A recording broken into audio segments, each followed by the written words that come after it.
In every continent and in every country there is a hero. In every corner of darkness can be found a sliver of light, and in every war-ridden heart there is a longing for peace. Every day we hear of people doing impossible things.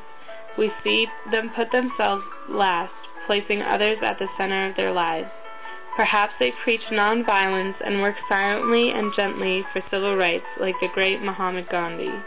Maybe they heal, feed, and clothe the poorest of the poor as Mother Teresa did. Whatever the case, they all have something very important in common. They come last. After the poor and after the sick, after the young and the elderly, yet they are joyous in all that they do. In the kingdom of God they are first. In compassion and inner beauty they are first. But you don't have to be a world-renowned peacemaker to be first in the kingdom of God. It's the little things that count. All around you there are people longing to lend a helping hand. Right here in our high school, good things are happening every day.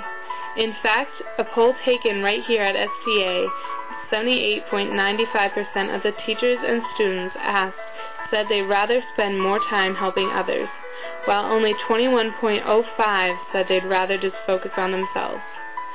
We as humans find that we have an overwhelming desire to help those around us, if we acknowledge it. And when we do help out, we often discover that it's a very satisfying experience.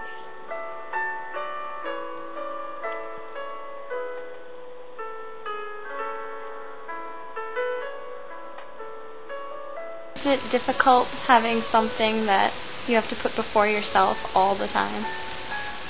It's a change. I wouldn't say it's difficult. I think with a baby more than anything, it comes naturally. You know, it's just you have a baby and you just instinctively put the baby first. But, you know, sometimes it can be challenging. For example, when she needs to eat every 2.5 to 3 hours, you know, regardless of time of day, middle of the night. So you definitely have to put your sleeping aside.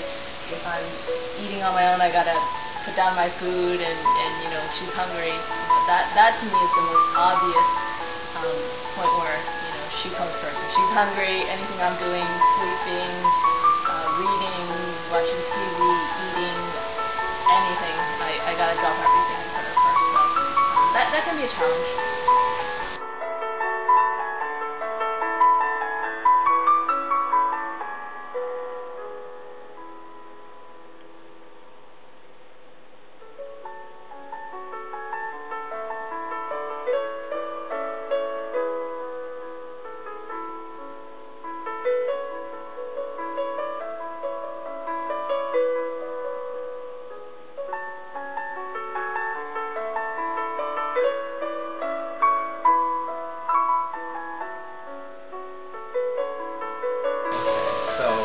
I was asked if it's difficult to put others before yourself, and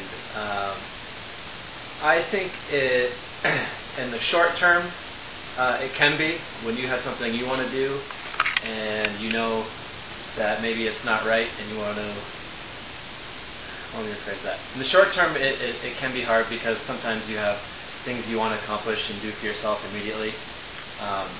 But in the long term, I think it's not that hard because you know that when you help others and do things for other people, you eventually end up getting a sense of happiness for it, and you get a sense of accomplishment and selflessness.